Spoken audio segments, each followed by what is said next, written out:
할렐루야. 은혜를 기억하고 기념하는 복된 주일입니다. 예배 나오신 존귀하신 성도님들을 주님의 이름으로 환영하고 축복합니다. 우리 옆에 계신 분들 바라보시면서 함께 인사했으면 좋겠습니다. 하나님만 온전히 예배합시다. 이렇게 인사하시겠습니다. 우리 하나님만 온전히 예배합시다. 하나님만 온전히 예배합시다. 오늘도 우리의 삶의 주인 되시며 은혜의 공동체의 머리가 되시는 예수 그리스도, 당신의 생명을 내어주시기까지 교회를 사랑하신 그 놀라운 은혜에 감사하며 이 시간 우리의 전마음의 고백을 올려드리는 시간이 되기를 간절히 소망합니다. 함께 고백하겠습니다. 가사를 우리의 마음에 담으며 함께 찬양했으면 좋겠습니다. 사람이 넘치기보다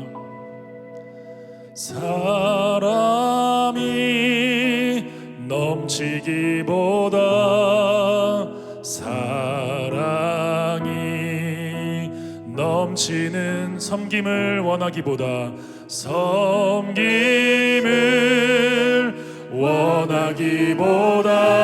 섬김의 기쁨 알아가는 교회. 세상이 주목하기보다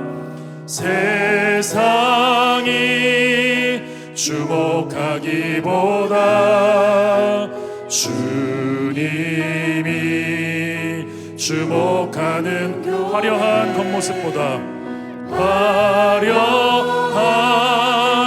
겉모습보다 중심이 주를 향한. 우리 한 번 더 고백하겠습니다. 사람이 넘치기보다 사랑이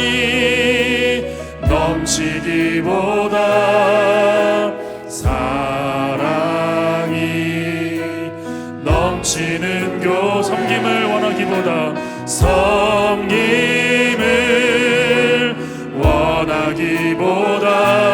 섬김의 기쁨 알아가는 교회. 다 같이 세상이 주목하기보다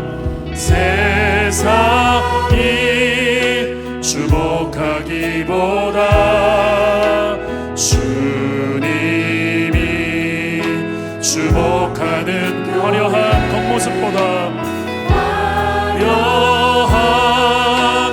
겉모습보다 중심이 주를 향한 교회. 주님이 피로 사신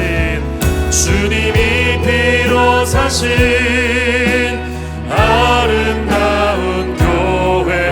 서로를 사랑함으로 하나 되는 주님이 머리 되신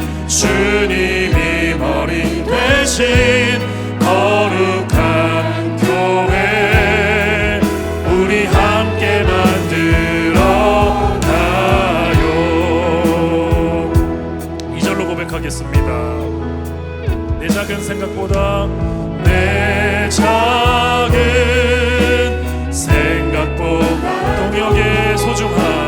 동역의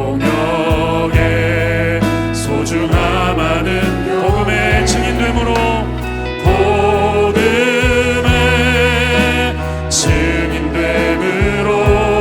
예수님 닮은 제자. 한 번 더 고백합니다. 내 작은 생각보다도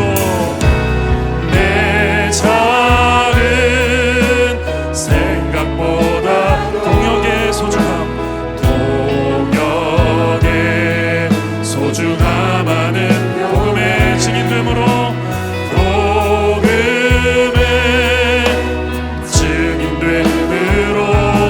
예수님 닮은 제자 돼. 다 같이 고백합니다. 주님이 피로 사신 아름다운 교회. 서로를 사랑함으로 하나 되는 우리 주님 머리 되신 거룩한 교회. 우리 함께 만들어. 한 번 더 고백합니다. 주님이 피로 사신 아름다운 교회. 서로를 사랑함으로 하나 되는 교회. 주님이 머리 되신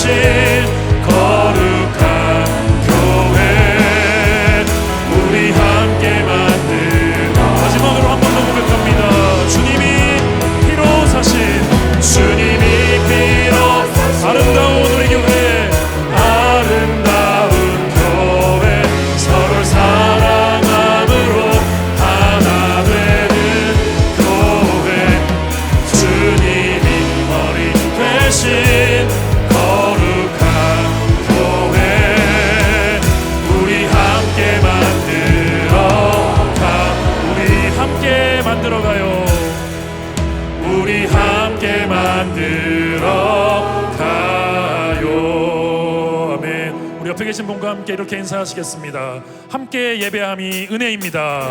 함께 예배함이 은혜입니다. 우리 이 시간 힘차게 박수 치면서 우리에게 부어주신 주님의 은혜를 함께 찬양하겠습니다. 은혜가 풍성한 하나님은 믿는 자 한 사람 한 사람 어제도 오늘도 언제든지 변찮고 한 번 더 찬양합니다. 은혜가 풍성한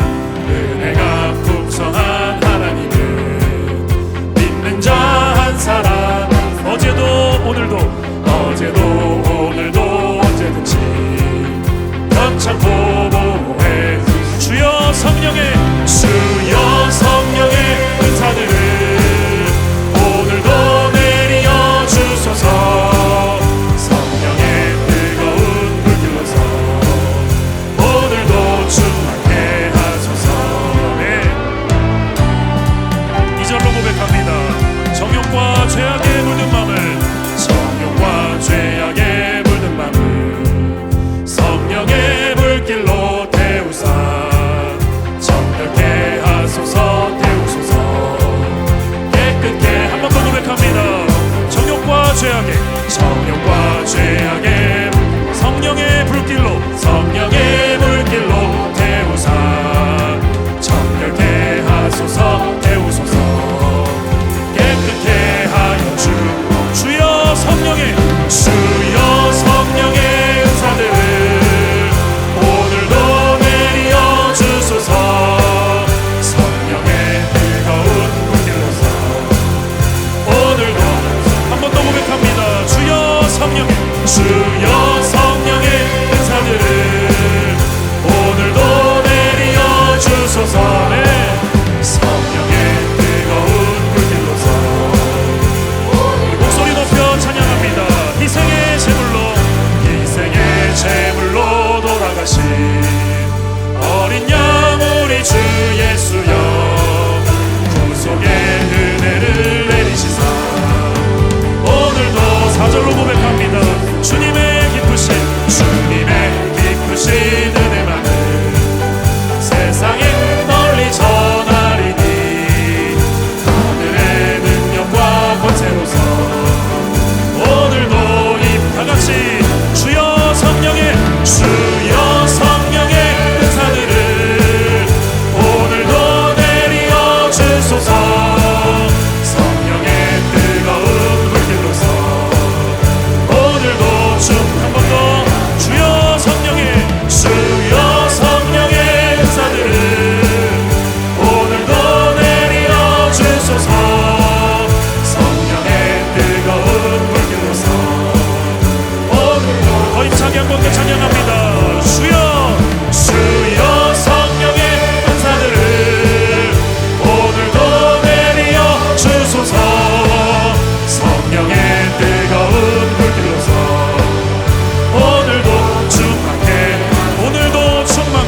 오늘도 충만케 하소. 우리 하나님께 감사의 박수 함께 올려드리겠습니다. 할렐루야. 주님, 우리가 함께 전마음으로 주님의 이름을 찬양합니다. 교회여 일어나라.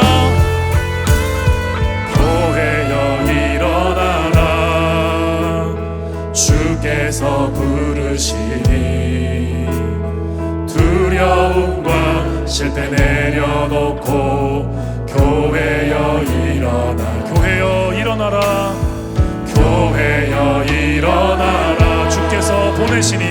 주께서 보내시니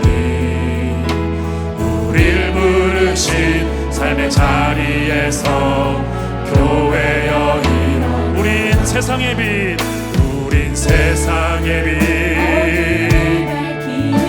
하나님의 편지 주의 교회를 통해 세상이 주를 보리라. 일어나라 아버지 사랑으로 아버지 능력으로 서로 하나 되어 그 빛을 비추라.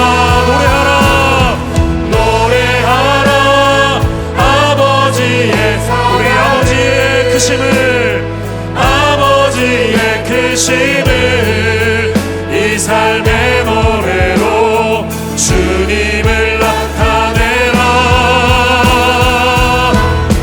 일어나라. 우리 한 번 더 힘차게 선포합니다. 교회여 일어나라. 교회여 일어나라. 주께서 부르시니 두려움과 실패 내려놓고 교회여 일어나.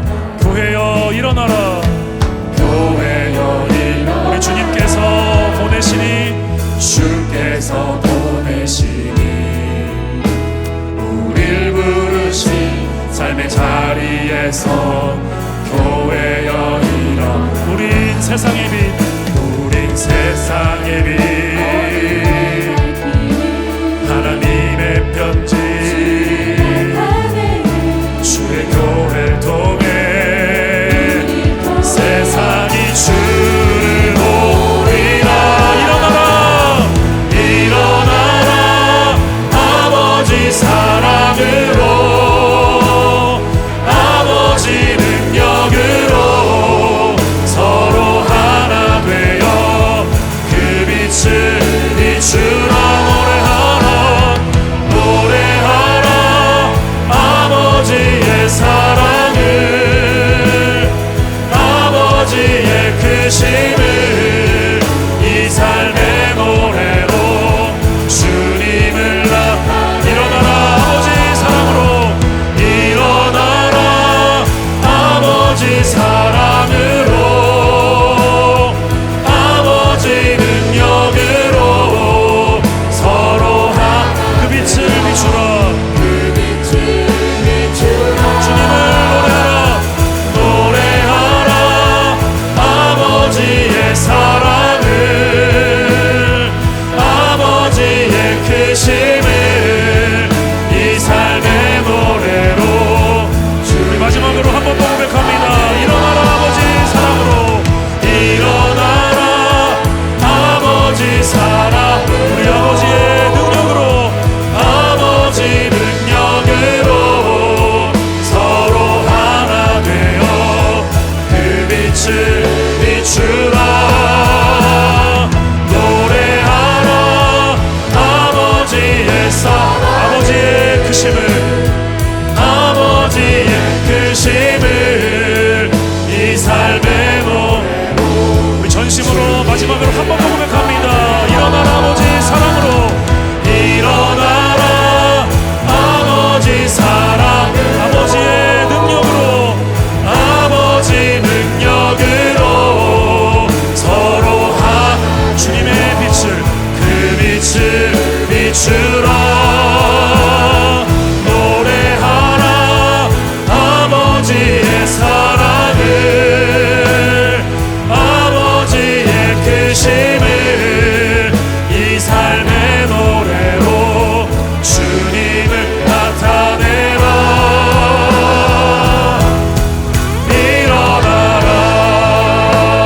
일어나라. 우리 주님의 놀라우신 은혜를 찬양합니다. 우리 주님께 감사와 영광의 박수 함께 올려드리겠습니다. 할렐루야. 예수는 그리스도. 예수는 그리스도. 예수는 주 하나님의 영으로 다같이 자리에서 일어나셔서 찬양하시겠습니다.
성령이시니 예배하는 자가 성령과 진리로 예배할지니라. 아멘.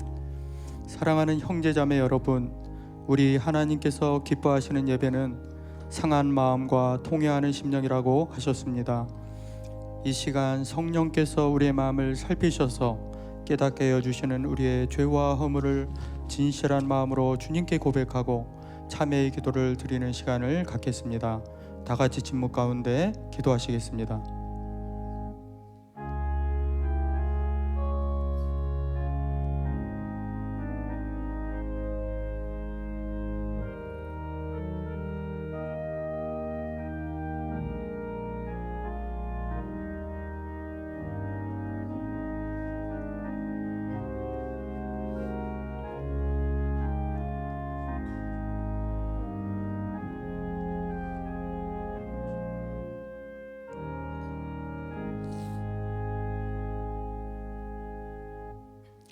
사도신경으로 신앙 고백하시겠습니다. 전능하사 천지를 만드신 하나님 아버지를 내가 믿사오며 그 외아들 우리 주 예수 그리스도를 믿사오니 이는 성령으로 잉태하사 동정녀 마리아에게 나시고 본디오 빌라도에게 고난을 받으사 십자가에 못 박혀 죽으시고 장사한 지 사흘 만에 죽은 자 가운데서 다시 살아나시며 하늘에 오르사 전능하신 하나님 우편에 앉아 계시다가 저리로서 산자와 죽은 자를 심판하러 오시리라. 성령을 믿사오며 거룩한 공예와 성도가 서로 교통하는 것과 죄를 사하여 주시는 것과 몸이 다시 사는 것과 영원히 사는 것을 믿사옵나이다. 아멘. 이제 자리에 앉으셔서 찬송가 391장 오 놀라운 구세주 찬양을 거룩하신 하나님께 올려드리겠습니다.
천군과 천사 함께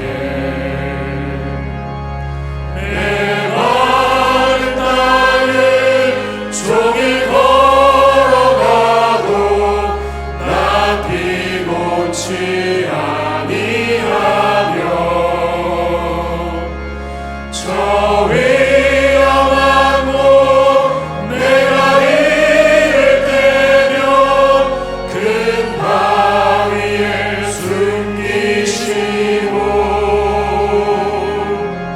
주 손으로 덮으시네.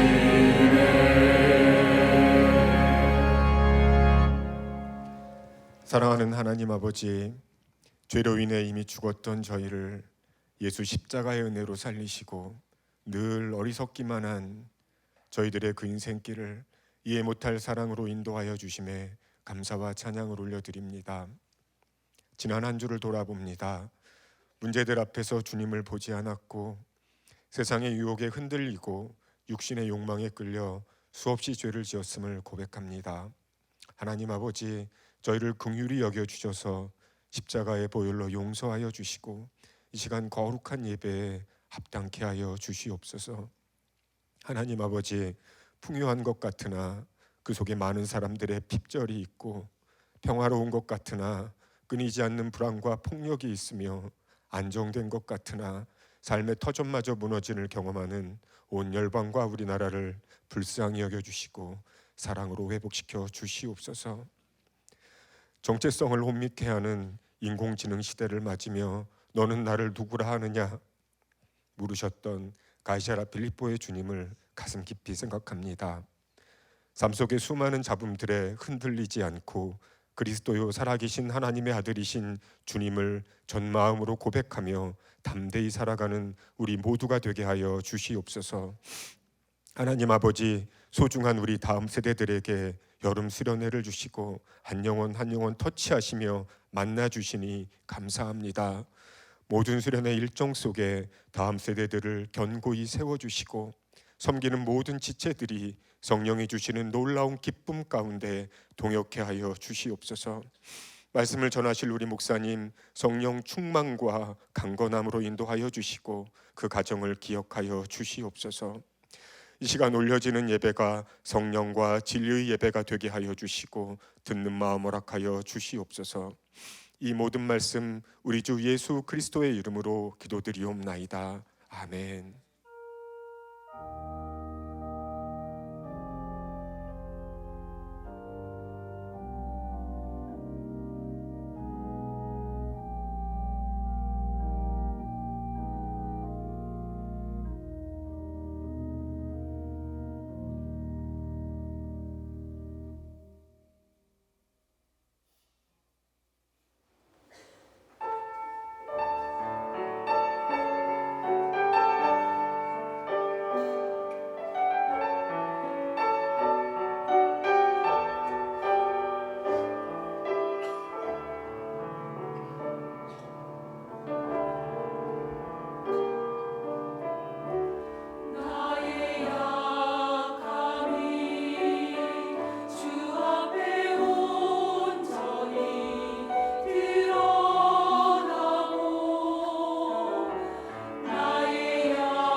귀한 찬양 감사드립니다.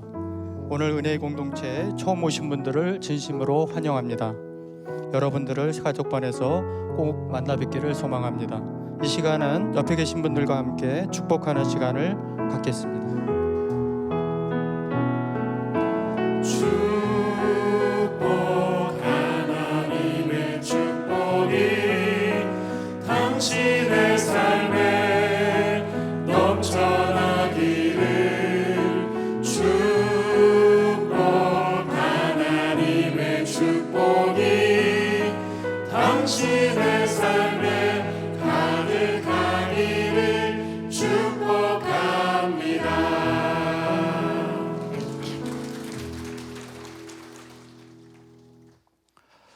무더위 가운데에도 우리의 삶을 신실하게 지키시는 하나님의 은혜가 동역자 여러분 모두에게 가득하기를 소망합니다. 교회 소식 전해드립니다. 무더운 여름을 맞아 오늘부터 8월 한 달간 예배 인도자들은 노타의 차림으로 예배를 섬기고자 합니다. 성도 여러분께서도 격식을 갖춘 편안한 복장으로 예배에 함께해 주시면 감사하겠습니다. 우리 공동체 청년부를 대상으로 청년 비전 장학금 신청을 공고합니다. 신청 마감은 오늘 오후 5시까지이고 교회 홈페이지에 게시된 공고문을 참조하셔서 신청해 주시기 바랍니다. 성경의 핵심과 흐름을 깊이 있게 배울 수 있는 성경 파노라마 하반기 수강생을 모집합니다. 주보와 카카오 채널 메시지를 참조하시어 온라인으로 신청해 주시기 바랍니다. 8월 17일 월요일부터 22일 토요일까지는 교회 학예 휴가 기간입니다. 해당 기간 새벽 예배와 수요 예배는 개인 큐티와 가정 예배로 드리며 교회 행정 업무도 한 주 쉬어갑니다. 8월 24일 월요일부터 새벽 예배 시간이 변경됩니다. 월요일부터 금요일까지는 오전 5시 30분, 토요일은 기존과 동일하게 오전 6시에 드려집니다. 시간은 변경되지만 변경되기 이전과 동일한 은혜를 누리시기 바랍니다. 계속해서 여름 성경학교 및 수련회가 진행되고 있습니다. 이번 주에는 본교 중고등부 수련회와 또래청과 송도청의 연합 수련회가 진행됩니다. 우리의 다음 세대가 믿음 위에 견고하게 서는 시간 되도록 기도해 주시기 바랍니다. 이 시간 김광인 집사님의 봉헌 찬양과 함께 우리의 마음과 정성을 다하여 주님 앞에 봉헌하시겠습니다. 박수로 맞이하겠습니다.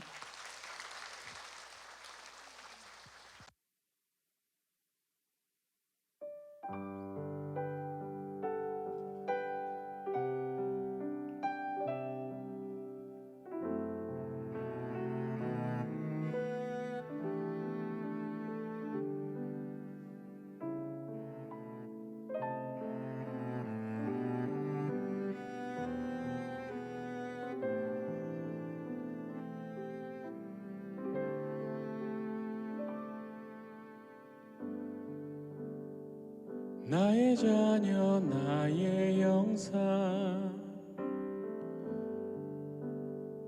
내가 너를 사랑한다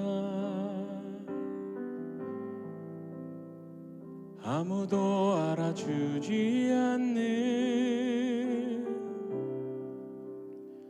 순간에도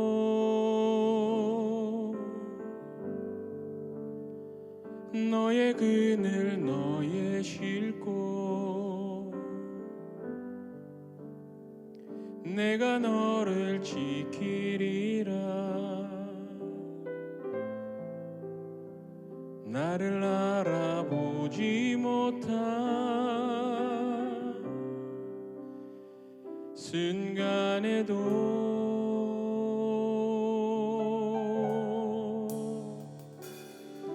내가 너를 사랑한다 내가 너의 모든 걸 사랑한다 그 누가 뭐래도 나는 너를 놓지 않으리 이제는 나를 따라오겠니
귀한 봉헌 찬양 감사드립니다. 이 시간 모두 자리에서 일어나셔서 하나님의 말씀을 눈으로 보고 귀로 듣겠습니다. 사도행전 3장 1절에서 10절 말씀입니다. 제가 가지고 있는 성경은 신약 성경 190페이지입니다. 하나님의 말씀입니다. 제3장 제9시 기도 시간에 베드로와 요한이 성전에 올라갈새 나면서 못 걷게 된 이를 사람들이 메고 오니 이는 성전에 들어가는 사람들에게 구걸하기 위하여 날마다 미문이라는 성전문에 두는 자라. 그가 베드로와 요한이 성전에 들어가려 함을 보고 구걸하거늘 베드로가 요한과 더불어 주목하여 우리를 보라. 그가 그들에게서 무엇을 얻을까 하여 바라보거늘 은과 금은 내게 없거니와 내게 있는 이것을 내게 주노니 나사렛 예수 그리스도의 이름으로 일어나 걸으라. 오른손을 잡아 일으키니 발과 발목이 곧 힘을 얻고 뛰어서서 걸으며 그들과 함께 성전으로 들어가면서 걷기도 하고 뛰기도 하며 하나님을 찬송하니 모든 백성이 그 걷는 것과 하나님을 찬송함을 보고 그가 본래 성전 미문에 앉아 구걸하던 사람인 줄 알고 그에게 일어난 일로 인하여 심히 놀랍게 여기며 놀라니라. 아멘. 모두 자리에 앉아 주시기 바랍니다. 이제 말씀을 듣기에 앞서 말씀을 전하실 목사님과 예배를 위해 그리고 우리에게 듣는 마음 허락하시길 간절히 기도하시겠습니다.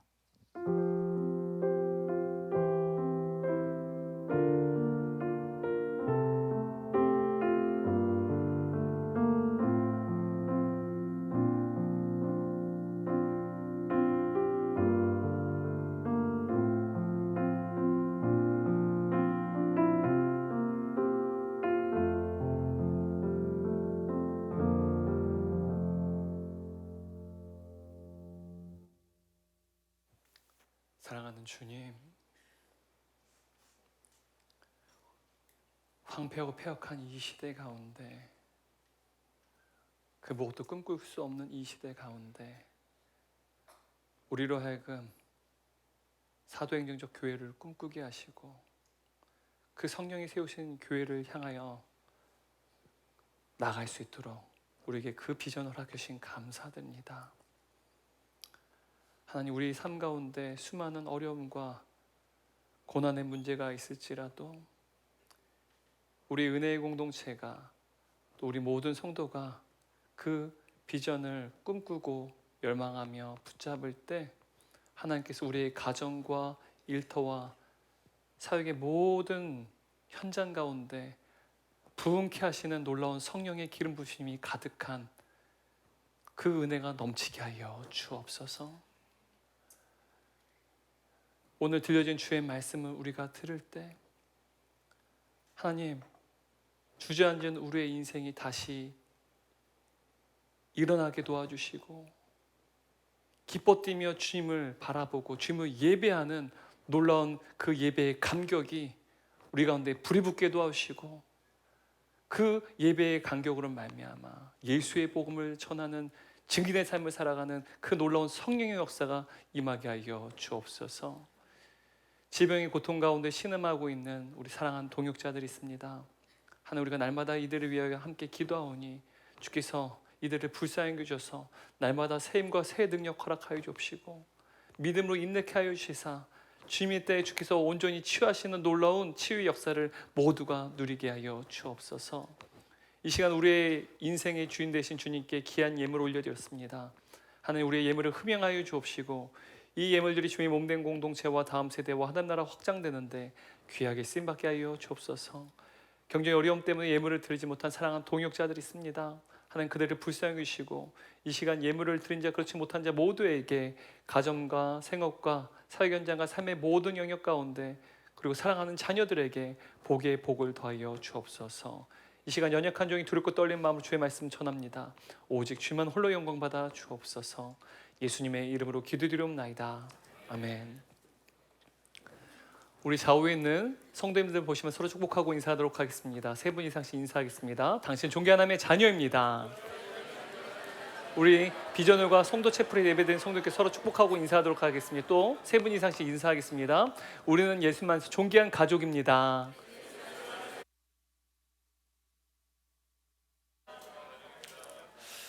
네, 감사합니다. 오늘 함께 나눈 말씀의 제목이 무엇인가요? 성령은 주저앉은 인생을 예수의 이름으로 다시 일으키십니다. 다시 한번요. 성령은 주저앉은 인생을 예수의 이름으로 다시 일으키십니다. 아멘. 오늘 말씀은요, 예배에 대해서 이야기하고 있습니다. 성령이 세우신 교회는 어떠한 예배를 드리는지. 여러분, 우리가 지난주에 사도행전적 교회를 꿈꾼다는 사실 함께 살펴봤습니다.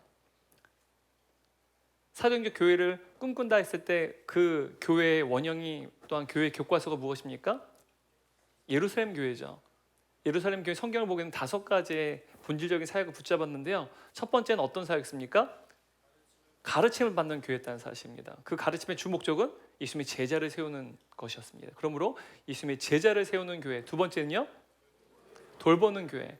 코이노니아, 교제라는 단어가 하나님께 받은 것을 나누어주는 것이라는 사실을 알았습니다. 그래서 이 교제라는 단어 안에는 교제라는 의미도 있지만 한편으로는 돌봄과 또한 구제라는 의미도 담겨 있다는 사실을 알았어요. 세 번째는요, 예배하는 교회. 그래서 여러분, 예배하는 교회는 어떤 예배와 어떠한 예배가 2가지를 포함하고 있는데, 첫 번째는요, 공예배, 지금 우리가 드리는 공식적인 예배요. 또 하나는요, 소그룹, 바로 사랑방 예배를 뜻한다는 사실을 알 수 있습니다. 마지막 하나는요, 전도하는 교회입니다. 모든 성도가 예수의 복음의 증인으로 또한 세워지고, 그래서 복음을 전하는, 전도하는 교회라는 사실이죠. 이렇듯 여러분, 성령께 세우신 교회가 가지고 있는 5가지 사역인데요, 성령께 세우신 교회가 가지고 있는 예배가 무엇인지 오늘 또 말씀을 통해 살펴보도록 하겠습니다. 여러분, 성령께 세우신 교회의 5가지 사역 중 하나는 전도하는 교회였습니다. 모든 성도들이 복음의 증인으로 세워지는 교회, 바로 전도하는 교회가 사실은 이 교회의 원형의 하나의 요소였는데요. 그런데 놀랍게도 존 파이퍼 목사님은 선교는, 전도는 교회의 궁극적인 목적이 아니다라고 말합니다. 그는 선교의 목적이 단지 사람을 구원하는 것이 아니라 모든 사람이 하나님을 예배하는 것이다 라고 말합니다. 다시 말하면 여러분, 전도와 선교는요, 모든 사람이 하나님을 예배하는 것으로 확장돼야 된다는 사실이죠. 이렇듯 예배와 전도는요, 끊을래야 끊을 수 없는 함께 연결된 관계라는 사실이에요. 오늘 성경이요, 성령이 세우신 교회의 예배가 어떠한지에 대해 이야기하고요, 그리고 그 예배로 하여금 우리로 하여금 복음의 증인이 되게 한다는 사실을 이야기합니다. 여러분, 사도행전적 교회를 꿈꾼 저와 여러분이 꿈꾸고 우리가 열망하는 예배가 무엇인지 오늘 성경이 우리에게 말하는데요, 오늘 성경을 보게 되면 일평생 성전 앞에 서 있는, 사실 은혜 안에 놓인 내부자가 아니라 은혜 밖에 놓인 외부자가 한 사람이 등장합니다. 1절 말씀 함께 읽도록 하겠습니다. 제9시 기도 시간에 베드로와 요한이 성전에 올라가 있어요. 여러분, 여기서 제9시라는 말은요, 우리가 6을 더하면 15시라는 사실을 알 수 있습니다. 유대인들은 일반적으로 오전 9시와 오후 3시 그리고 해질 무렵에 하루에 3번씩 기도하기 위해 성전에 올라갔습니다. 여러분, 하루에 3번씩 기도한다는 말은 어떤 뜻일까요? 무엇을 상징하는 것일까요? 하루 종일 하나님을 생각한다라는 뜻이에요. 여러분, 영성은요, 우리의 일상에서 하나님을 느끼는 힘입니다. 하루에 3번 기도한다는 말은요, 하루 종일 내가 하나님을 느끼겠다, 하나님을 생각하겠다는 뜻이죠. 여기서 베드로와 요한이 성전에 올라갔어요. 기도하러 올라갔는데, 여기서 올라갈세라고 하는 이 헬라어 동사의 시제가요, 미완료 시제입니다. 계속해서 우리가 지난주부터 살펴보는 미완료 시제는요, 계속적인 의미를 담고 있습니다. 그러니까 베드로와 요한은요, 날마다 오후 3시에 성전에 기도하러 올라갔다라는 뜻입니다. 아마도 일반 경건한 유대인들처럼 오전 9시, 오후 3시, 해질 무렵 이렇게 정기적으로 성전에 올라가서 기도했을 것이라는 사실이죠. 이 두 사도들은요, 날마다 정기적으로 시간을 정해놓고 기도했다는 사실입니다. 여러분, 우리가 성령 충만한 사람은 보통 제가 계속해서 강조하면서 말씀드리지만 성령의 역사는 인격적인 역사입니다. 근데 우리는 성령 충만하면 어떠한 특별한 능력과 특별한 은사를 갖는 것, 어떤 특별한 경험을 하는 것, 영적인 경험이죠. 이런 것들에 대해서 우리가 자꾸만 어떤 선입견을 가지고 있습니다. 근데 성경이 말하는 성령 충만한 사람은 어떠한 특별한 능력이나 은사를 가진 사람이 아니라 말씀의 사람이자 기도의 사람이라는 사실을 이야기하고 있습니다. 성령께서는 말씀과 기도를 통해서 우리가 더욱 하나님과 인격적으로 친밀하게 교제한 사람으로 만드시고 동시에 기꺼이 하나님의 통치를 받는 사람으로 빚으신다는 사실입니다. 그래서 여러분, 우리가 날마다 쏟는 샘물로 큐티를 하는 것, 또 새벽 예배에 나와서 예배드리는 것, 여러분 대단하죠. 하지만 이것으로는 부족합니다. 우리가 말씀을 묵상하고 기도하는 것은요, 하루 종일 누구를 생각하는 것입니까?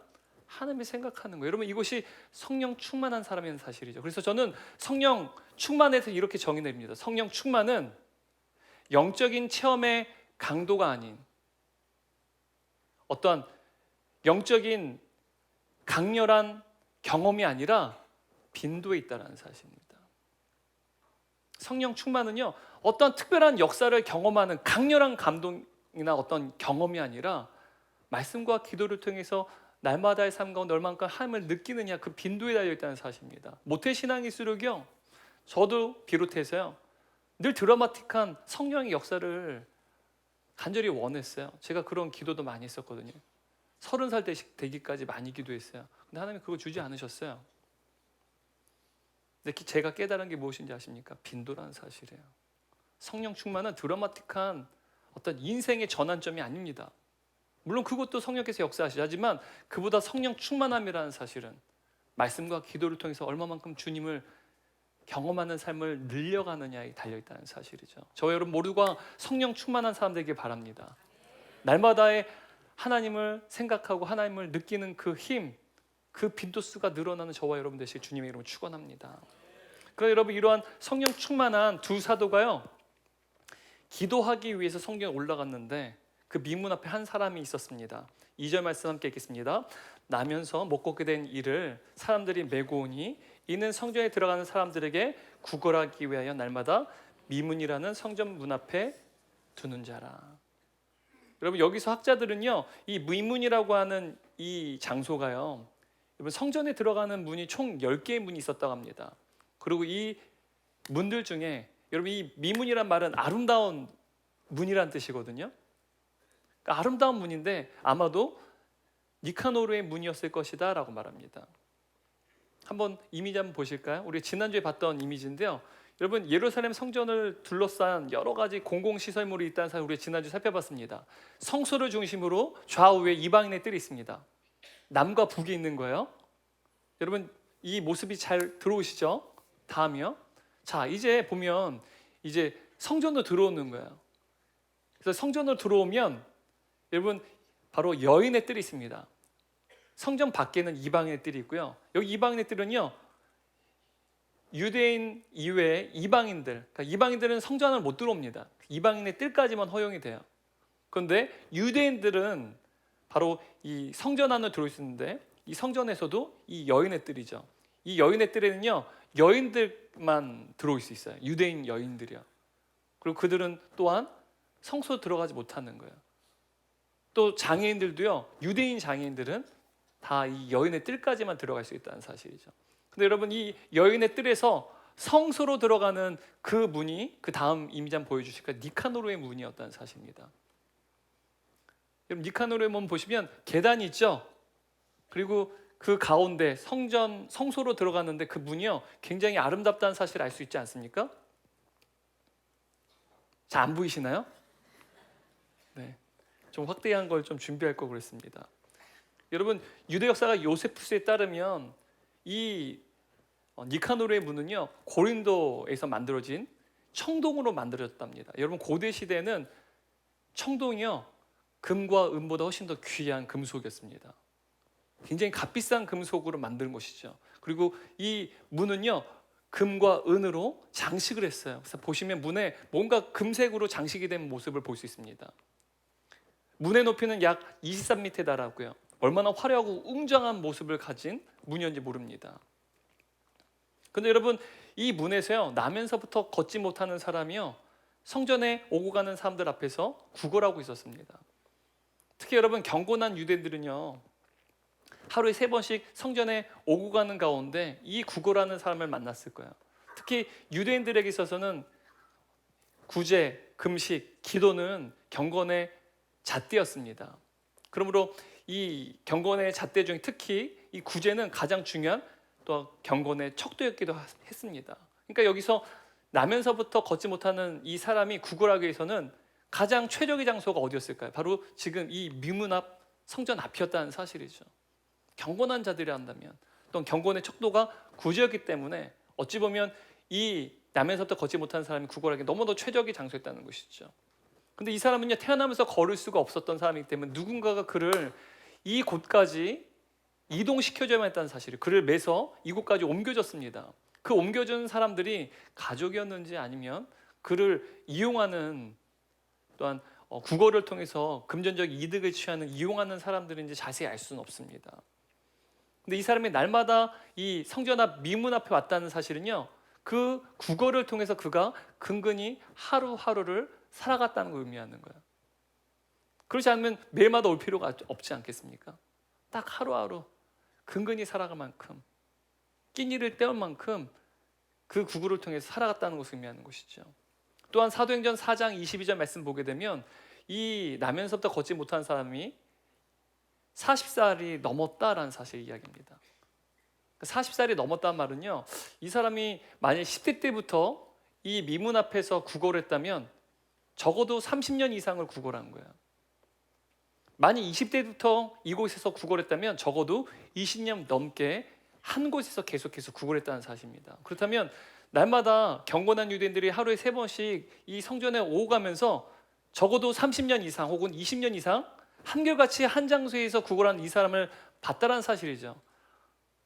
근데 여러분, 유대인들은 특히 장애를 갖거나 질병을 가진 사람들은 그들의 죄 때문이라고 여겼습니다.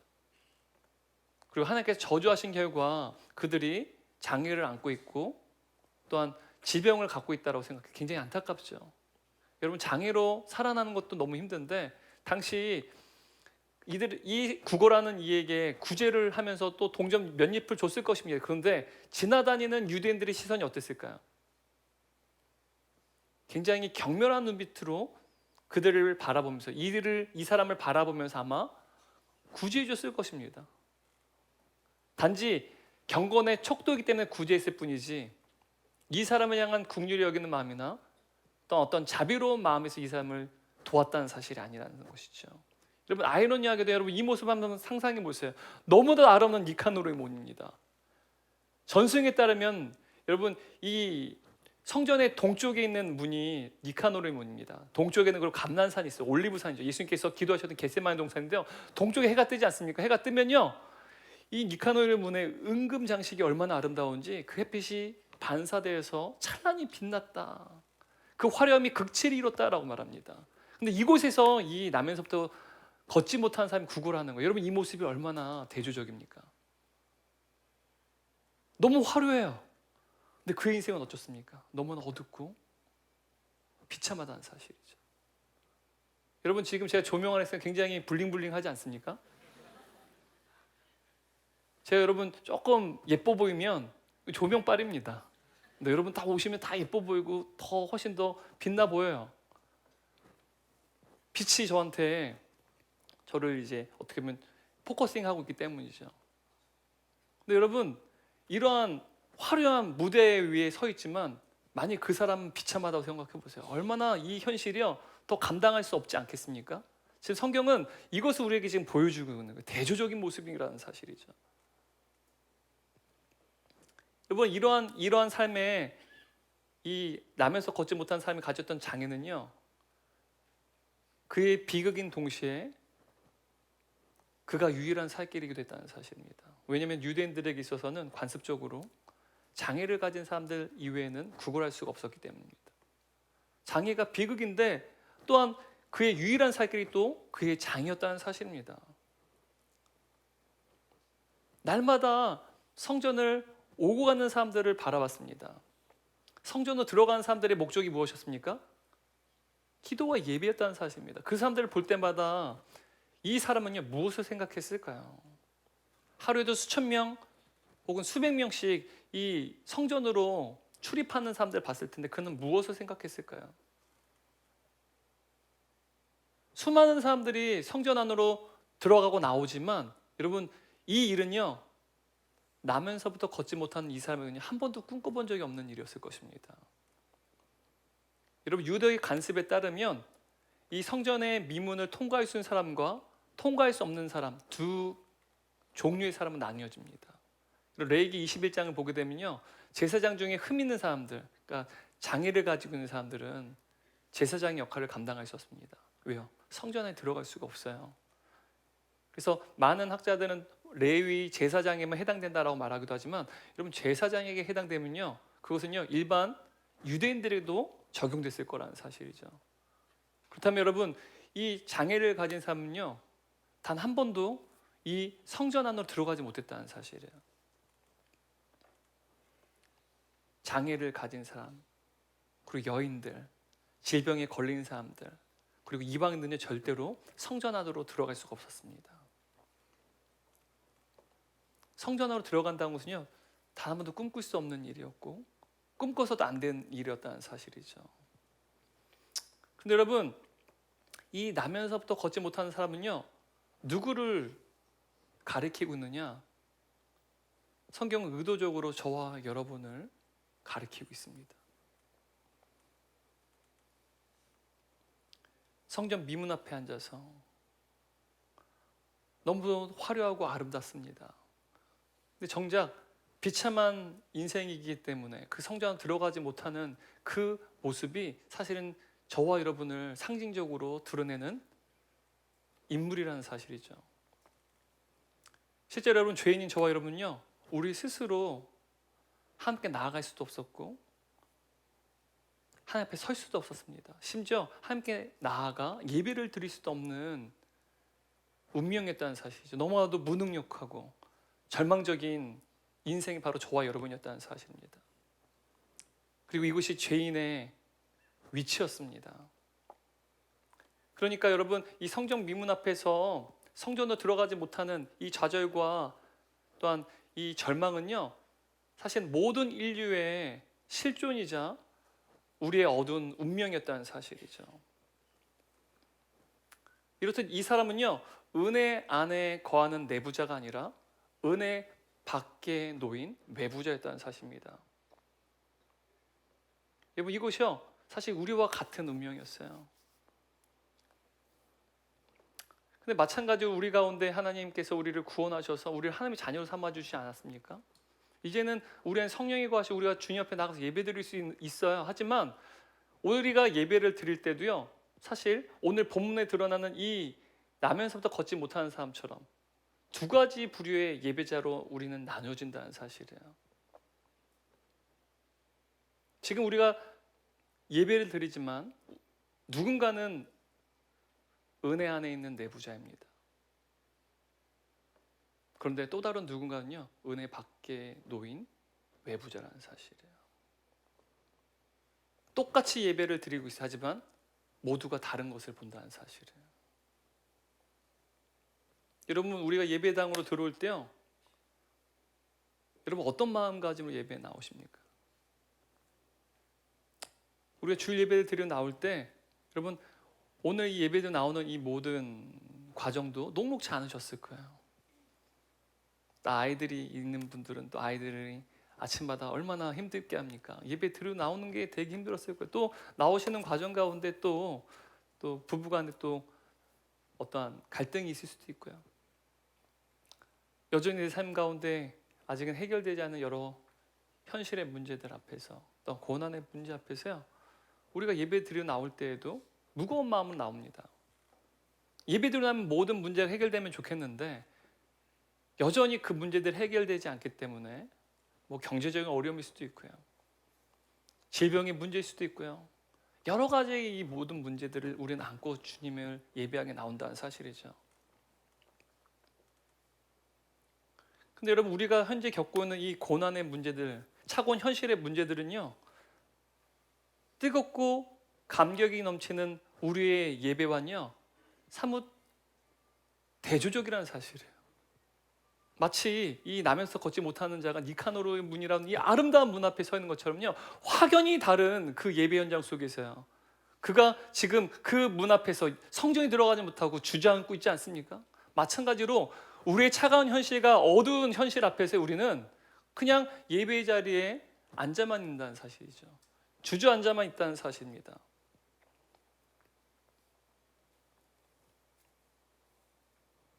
그러니까 우리는 교회 안에, 예배 안에 거하고 있을지 모르지만 우리는 하나님의 임재를 사모하는 어떤 기대나 열망 없이 은혜로부터 철저히 배제된 채 예배 자리에 앉아 있고 난다는 사실이에요. 여러분, 제가 여러분에게 질문하겠습니다. 여러분, 우리는 은혜 안에 있는 예배자입니까? 아니면 은혜 밖에 있는 예배자입니까? 여러분의 예배 현재의 모습은 어떤 예배자의 모습입니까? 오늘 성경 보게 되면 은혜로부터 철저히 배제된 이 인물에게요, 놀라운 기적이 일어났습니다. 성경은 그 기적이 어떻게 일어나는지에 대해서 자세히 우리에게 보여주고 있습니다. 그리고 그 기적은 시선과 관련되어 있다는 사실을 말합니다. 시선이 이 놀라운 성령의 역사, 기적이 일어나게 되는 동인이 되었다는 사실이에요. 이번 3절 4절 말씀 같이 읽어보겠습니다. 그가 베드로와 요한이 성전에 들어가는 걸 보고 구걸하거늘 베드로가 요한과 더불어 주목하여 이르되 우리를 보라 하니. 여러분, 여기서 보라라고 하는 이 동사가요, 세 가지의 동사로 나타납니다. 3번 등장을 해요. 그런데 이 3번의 동사들이, 3개의 동사들이 다 다른 동사입니다. 헬라어로 보면 다 다른 동사들이에요. 근데 여러분, 3절 말씀에서 베드로, 요한이 성전에 올라가는데 이 남에서도 걷지 못한 사람이 이 사도들을 봤어요. 왜 봤습니까? 그 본 목적이 무엇이었을까요? 구걸하려고 본 거예요. 여러분, 여기서 이 사람이 본 것은요, 영적인 세계에 대해선 아무런 관심이 없습니다. 단지 가시적인 세계만 바라보는 영적인 상태를 나타내는 단어입니다. 그러니까 가시적인 세계란 건요, 우리의 눈에 보이는 현실 세계 말하는 거예요. 영적인 세계는 아무런 관심이 없어요. 영원한 삶은 아무런 관심이 없고요, 단지 지금 내가 먹고 사는 내 현실적인 삶만 바라보는 영적인 상태예요. 지금 이러한 영적인 상태를 나타내는 말이 지금 보다라고 하는 이 단어에 담겨져 있습니다. 그러니까 여러분, 이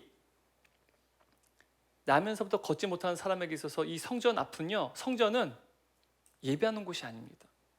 돈을 버는 곳이. 다시 말하면 자신의 간절한 필요를 채우는 곳입니다. 날마다의 필요를 채우는 곳이 어디였습니까? 성전이었다는 사실이에요. 다시 말하면 이 사람에게 진짜 필요한 것은 하나님이 아니라 돈이었다는 사실이에요. 그의 필요를 채우는 것이었다는 사실입니다. 이 사람은 날마다 오직 물질만 주목하는 인생이었다는 거예요. 그의 필요를 채우는 것만이 그가 주목하는, 바라보는 것이었다는 사실이죠. 그러니까 성경은 이 사람이 육체적으로 걷지 못하는 사람뿐만 아니라 동시에 이 사람은요, 영적으로 걷지 못하는 사람이었다는 사실을 우리에게 보여주는 거예요. 여러분, 이것이 날마다 이 세상 사람들이 주목하는 것 아닙니까? 여러분, 요즘에 신문을 보게 되면, 뉴스를 보게 되면 주가 하락, 부동산 문제에 대해서 한 이야기예요. 왜 이러한 뉴스들이 신문과 뉴스를 도배할까요? 이것이 인간의 필요니까요. 그리고 이것이 인간이 가장 주목하는 것이니까요. 여러분, 제가 예전에 부교육자 사역할 때요, 이제 뭐 점심 먹거나 혹은 성도님들에게 기도해 드리거나 또 인사를 하기 위해서 제가 1층 광장에 내려가면, 여러분 1층 광장이 굉장히 커요. 그곳에 가면 매주마다 이제 걷지 못하셔서 그 다리가 절단되셨어요. 그래서 고무를 이제 다리에 끼시고 이제 이제 바구니를 놓고 이제 구걸을 하시는 분들이 계셨거든요. 매주마다 그 자리에 오세요.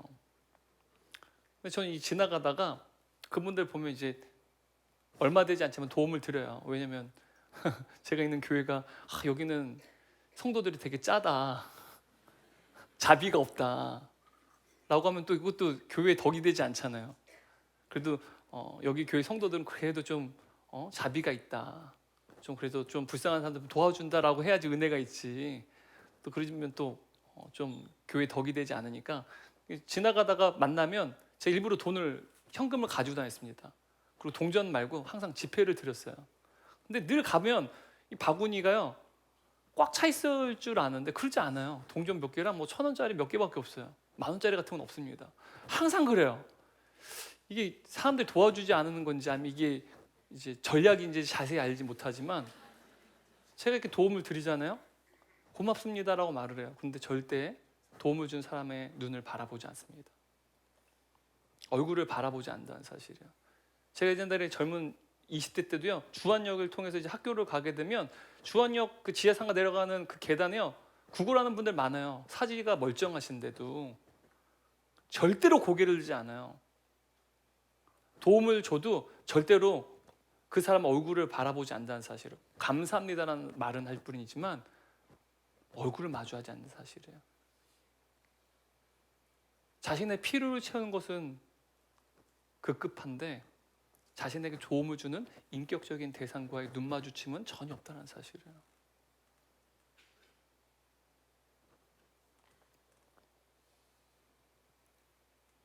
근데 여러분, 우리가 예배를 드릴 때도, 주님 앞에 나와서 예배 드릴 때도요, 똑같이 예배를 드리지만 우리 모두가 다른 것을 보고 예배를 드리고 있다는 사실이에요. 마치 이 구걸하는 사람처럼 우리가 예배를 드리지만 나의 시선이요, 하나님 그분 존재에 대해서는 별로 관심이 없어요. 심지어 지금 우리가 예배 드리는데 하나님께서 우리에게 무슨 말씀을 주시는지에 전혀 관심이 없다는 사실을 그냥 아무런 관심 없이 텅 빈 시선으로 나의 필요만 채워지길 간절히 바라는 마음으로 은혜에 배제된 채 이 예배 자리에 주저앉아 있다는 사실입니다. 여러분, 우리는 단순히 예배를 드리는 것만으로 만족해서는 안 됩니다. 아무런 목적도 없이 텅 빈 시선으로 하나님을 바라보지 않은 채 예배하는 것이 아니라 모든 예배의 순서 가운데 우리의 시선이 오직 하나님만을 주목해야 된다는 사실이에요.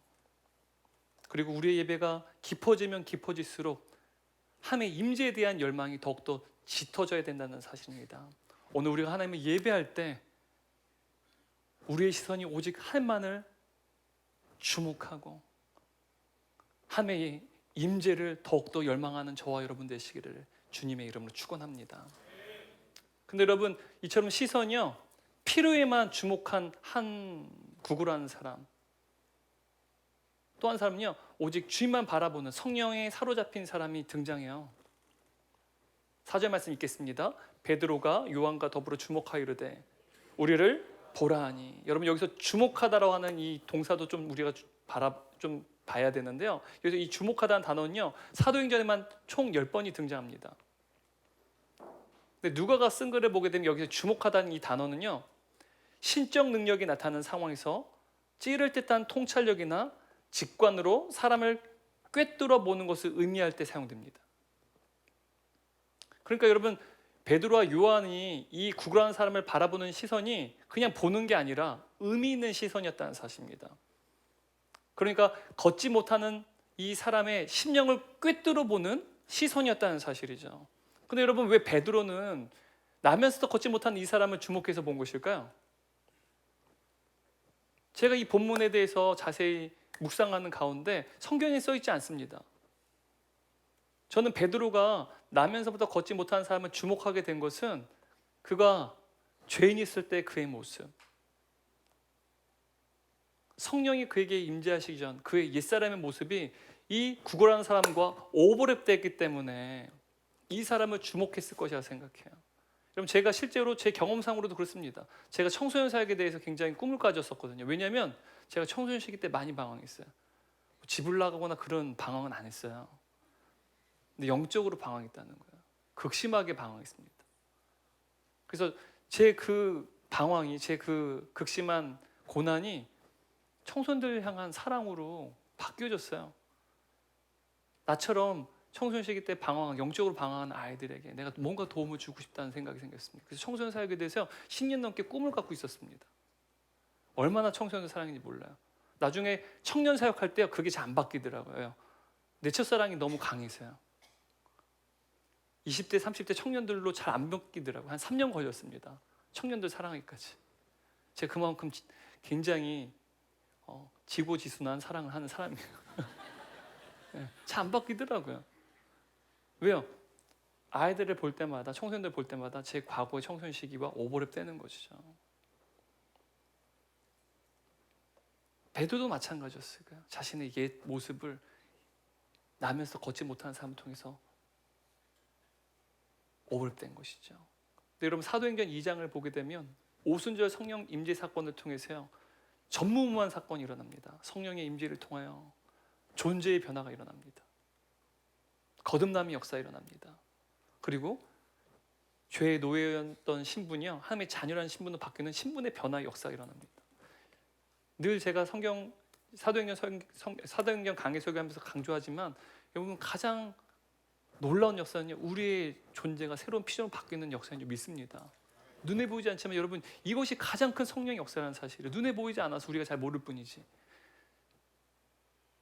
우리의 옛사람이 죽고 새로운 사람으로 창조되었다는 이 사실이 얼마나 놀라운 성령의 역사의 기적인지 모릅니다. 바로 베드로에게 이러한 놀라운 역사가 일어났습니다. 근데 여러분 이 놀라운 성령의 임재 사건이 일어나기 전 과거의 베드로의 모습은 어땠습니까? 여러분 베드로는요, 그 누구보다 충성된 마음으로 예수님을 따르는 제자였습니다. 예수님이 메시아라는 사실을 믿었던 인물이에요. 확신했던 인물입니다. 그 어떤 제자보다도 예수님 메시아라는 사실을 믿는 인물이었어요. 근데 여러분 베드로를 비롯해서 당시에 많은 유대인들이 믿는 메시아는 어떤 메시아입니까? 이스라엘이라는 이 민족을 구원하는 메시아예요. 지금 로마 제국으로부터 핍박을 받고 억압받고 있는 이 상황 가운데 로마 제국을 물리치고 전 세계를 다스리고 호령하는 왕, 그 메시아가 바로 예수님의 사실을 베드로는 의심치 않고 믿었다는 사실입니다. 그 메시아를 통해서요, 자신이 그 우편에 앉는 것, 그것이 그 인생의 목표였다는 사실입니다. 다시 말하면 은과 금을 주는 메시아가 곧 베드로가 믿는 메시아였다는 사실이에요. 결국 베드로가 진짜 숭배하는 대상은요, 예수님이 아니라 돈이었다는 사실입니다. 여러분 숭실대 기독교학과의 김혜건 교수님이라는 분이 계세요. 이분이 쓴 책 중에 하나님 나라로 읽는 사도행전이라는 책이 있습니다. 이 본문에 대해서 이분이 이런 얘기하시더라고요. 제가 읽어드리도록 하겠습니다. 가장 비참한 설교자는 은과 금도 없고 예수의 이름에 권세도 없는 설교자다. 이 설교자보다 더 불행한 설교자는 예수 이름에 권세는 없지만 은과 금을 믿고 큰 소리치는 설교자다.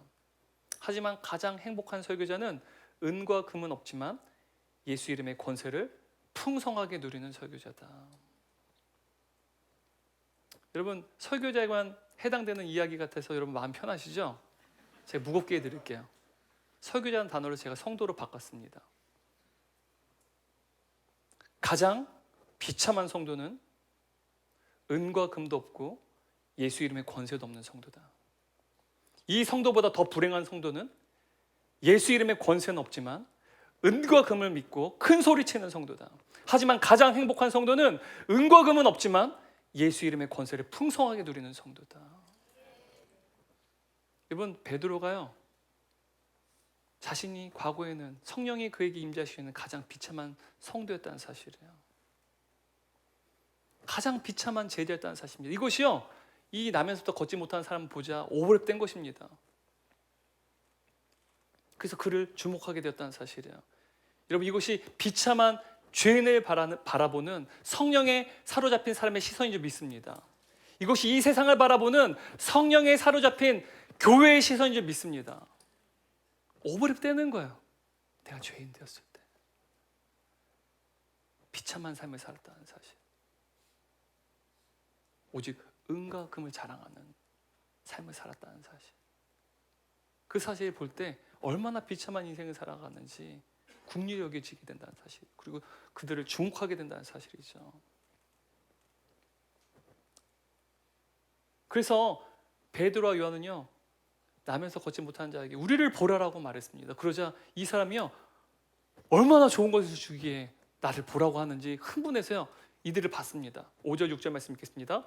그가 그들에게서 무엇을 얻을까 하여 바라보고는 베드로가 이르되 은과 금은 내게 없거니와 내게 있는 것을 내게 주노니 나사렛 예수 그리스도의 이름으로 일어나 걸으라 하고. 여러분, 이 사람처럼 과거에 옛사람에 있던 베드로는요, 그가 숭배한 대상은 예수님이 아니라 돈이었습니다. 하지만 성령께 사로잡힌 베드로가 진짜 숭배한 대상이 이제 돈이 아니라 예수님이라는 사실이에요. 이 사람에게도 그 놀라운 성령의 역사가 임하기를 바랬습니다. 그러자 그에게 어떤 기적이 일어났습니까? 7절 8절 말씀 읽겠습니다. 오른손을 잡아 일으키니 발과 발목이 곧 힘을 얻고 뛰어 서서 걸음이. 여러분, 태어나서 한 번도 걷지 못했던 자가요, 일어서서 발과 발목이 힘을 얻어서 그가 일어섰고 뛰고 걸었다라고 말하는 사실이에요. 여러분, 여기서 서다라고 하는 이 동사가 너무너무 중요합니다. 이 헬라어 동사는요, 사도행전에서 예수님의 부활을 가리키는 동사예요. 여기 빼고요, 나머지 다 예수님의 부활과 관련된 동사로 쓰입니다. 여러분, 이 본문은 예수님께서 죽음에서 일어나셨듯이, 하나님께서 예수님을 일으켜 세우셨듯이 이 나면서 걷지 못한 사람을 일으켜 세우셨다는 사실입니다. 마치 죽은 자와 다름없었던 그 사람이요, 부활의 놀라운 역사가 일어났다는 사실이에요. 바로 저와 여러분과 같은 놀라운 성령의 역사가 일어났다는 사실입니다. 바로 나면서 걷지 못한 자 베드로가 이 사람을 붙잡고 일으켜 세우자 그가 일어서게 됐어요. 바로 하나님께서 죽으신 예수 그리스도를 일으켜 세우시사 하나님의 보좌 우편에 앉으신 그 사건을 상징하는 것이 바로 이 사건이라는 사실입니다. 그런데 여러분, 이 사람이요, 자유롭게 걷고 뛰게 되었어요. 근데 단지 걷고 뛰는 것으로 그 사람은요, 머무르지 않았다는 사실입니다. 8절 말씀 읽겠습니다. 그들과 함께 성전으로 들어가면서 걷기도 하고 뛰기도 하며 하나님을 찬송하니. 여러분, 여기서 그가 누굴까요? 네? 그들과 함께 할 때 이 그들 사도들을 말하는 거죠. 이 사람이요, 사도들 베드로와 요한과 함께 어디 들어갔어요? 왜 들어갔습니까? 예배드리게 들어갔다는 사실이에요. 장애를 가졌던 그는요, 단 한 번도 일평생 그는 성전 안에 들어간 적이 없어요. 단 한 번도 하나님께 나아가 예배드린 적이 없었던 은혜의 밖에 놓여진 외부자였다는 사실입니다.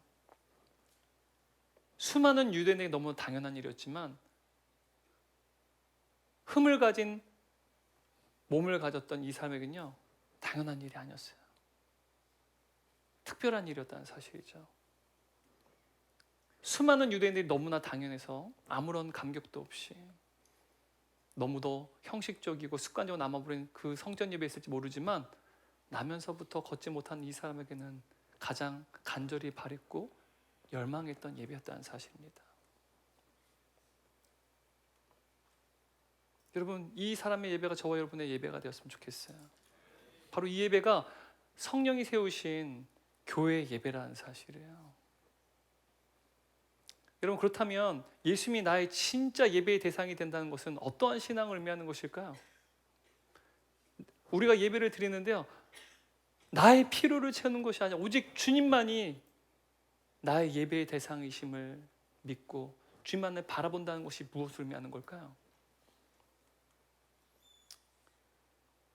여러분, 노진중 목사님이라는 분이 계세요. 이분이 쓴 책 중에 회복하라는 책이 있는데 이 책을 보게 되면 자신의 간증을 담고 있습니다. 노진중 목사님은요, 생후 8개월 때 뇌성마비를 앓게 됩니다. 그 결과 일평생 걷지 못하게 되셨어요.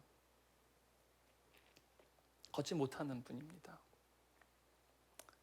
근데 그 사람이 경쟁이 심한 이 세상을 살아가려면 장애를 안고 있지만 강해져야 된다고 믿었습니다. 성공하기 위해서 강해져야 된다.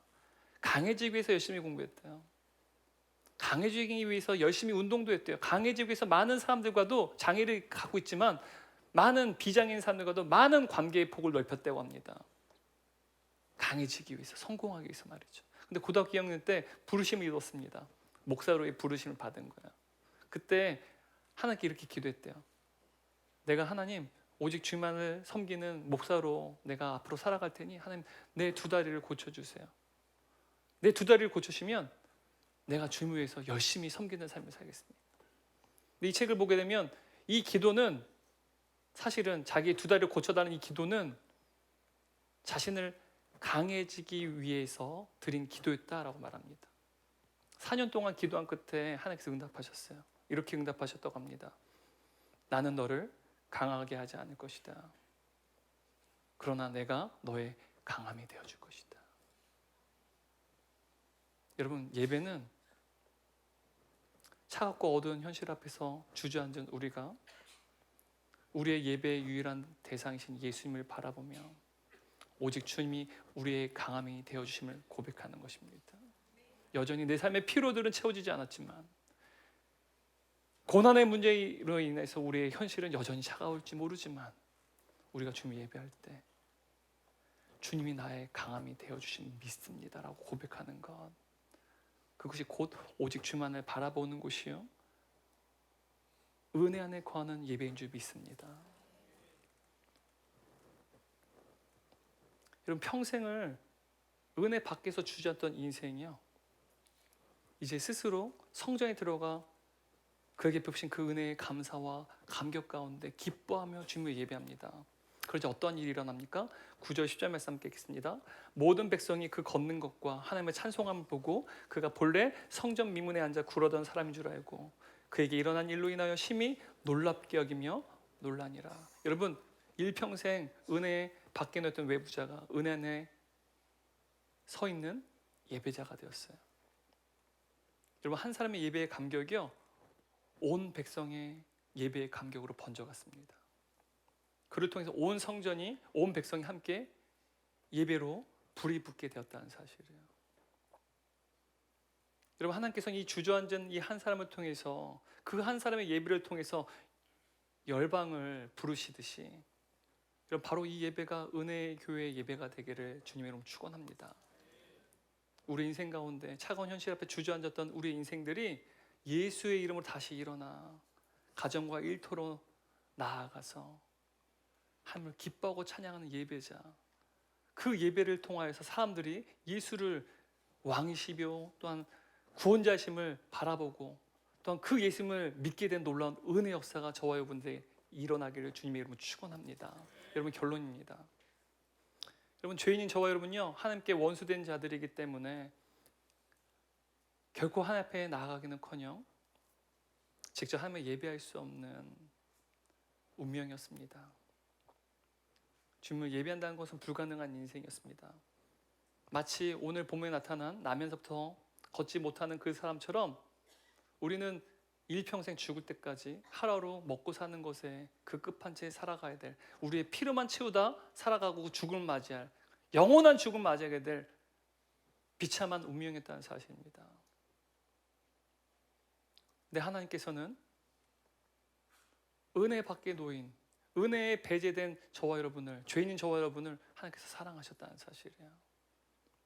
하나님의 시선이요 저와 여러분을 주목하셨다는 사실이에요. 그래서 우리에게 어떠한 놀라운 은혜를 베푸십니까?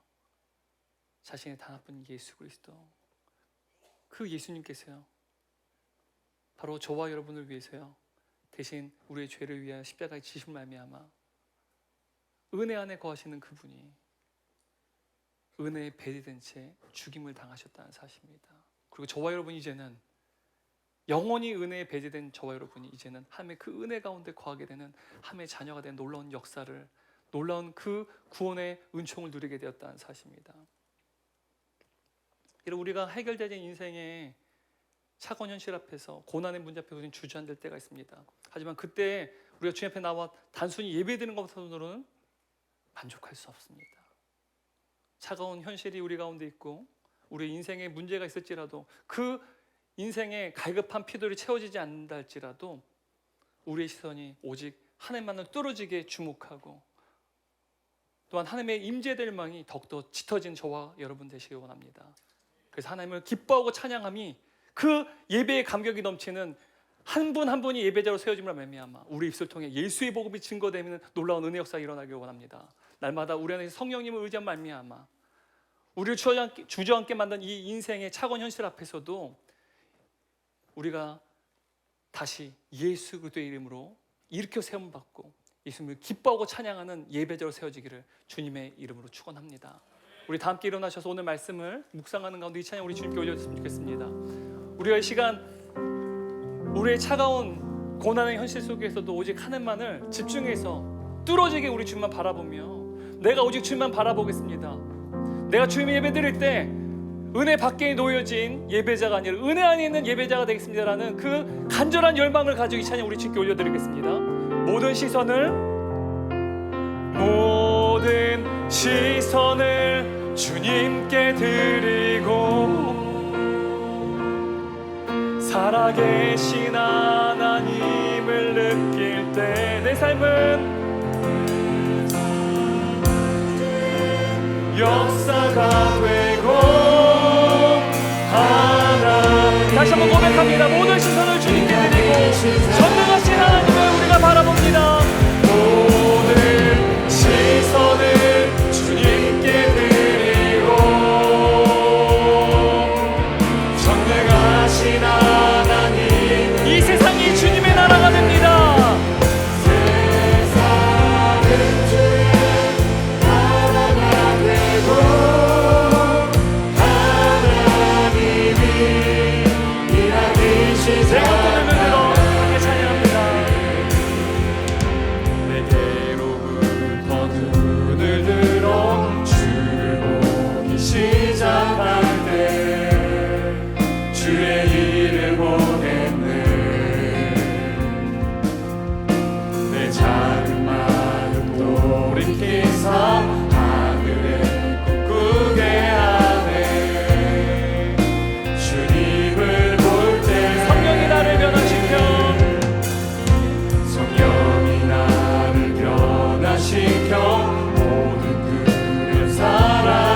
예배 가운데 이루어집니다. 주의 일을 보겠네. 황폐한 땅 한가운데서 주님만 알게 되리. 주님 우리 다 함께 전마음으로 고백합니다. 모든 시선을 우리 예배가 되길 원합니다.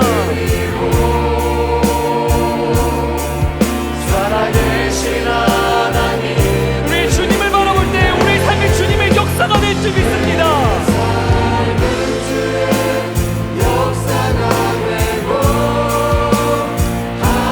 우리 다시 한번 전마음으로 고백합니다. 모든 시선을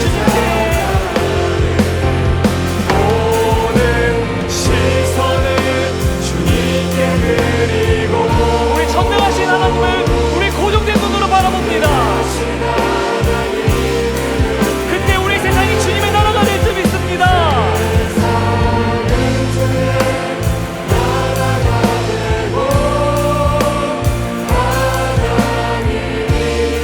우리의 목소리만 고백합니다. 모든 시선을 주님께 드리고 살아계신 하나님을 느낄 때 내 삶은 주의 역사가 되고 하나님이 일하기 시작하네. 사랑하는 주님, 우리가 인생을 살아갈 때 우리가 해결할 수 없는 수많은 인생의 문제들, 고난의 문제들 우리를 둘러싸고 있습니다. 여전히 예배에 나왔지만 숨막히게 만드는 우리의 현실 앞에서 주저앉은 채 하나님이 아닌 우리의 필요를 채우는 일에만 주목합니다. 하나님, 우리가 예배를 드리지만 똑같이 예배 드리지만 다른 곳을 바라봤던 우리의 죄를 용서하여 주옵소서. 오늘 말씀을 통하여서 나면서부터 걷지 못했던 이 사람의 예배, 은혜 밖에 놓였던 외부자가 은혜 안에 서 있는 내부자가 된 것처럼 하나님, 우리의 예배가 은혜에 배제된 채 예배드리는 예배자가 아니라 은혜 안에서 함에 살아계심을 주목하여 바라보며 하나님의 임재를 열망하는 한 사람 한 사람 예배자가 되게 도와주옵소서. 그래서 우리 가운데 하나님을 기뻐하고 감격하는 예배로 말미암아 우리의 가정과 일터와 세상 한복판에서 그 예배로 말미암아 세상 가운데 예수를 증언하는 증인된 삶을 살아가는 살아있는 주님의 예배자들 될 수 있도록 성령의 능력으로 기름 부어 주옵소서. 이제는 우리를 영원히 사랑하시고 우리와 함께 하시는 성부 하나님의 크신 은혜와 우리를 사랑하시 이 땅에 오셔서 십자가의 죽으심을 말미암아 영원히 주님의 은혜 가운데 거하게 하시는 하나님의 자녀로 삼아주신 성자이심의 한없인 사랑, 이제는 우리 안에 내주하셔서 우리가 예배드릴 때 차가운 현실에 주저앉는 것이 아닌 살아계신 하나님을 주목하게 바라보아 주시고 그 하나님의 임재 가운데 더욱더 열망할 수 있도록 우리에게 성령의 능력을 공급하여 주시고 예수의 증인되도록 우리를 도우시는 성령 하나님의 내주하심과 교통하심이 오늘 예배된 모든 성도 사랑하는 동역자들 그리고 다음 세대 머리 위에 지금 영원토록 함께 계시기를 간절히 축원하옵나이다. 아멘.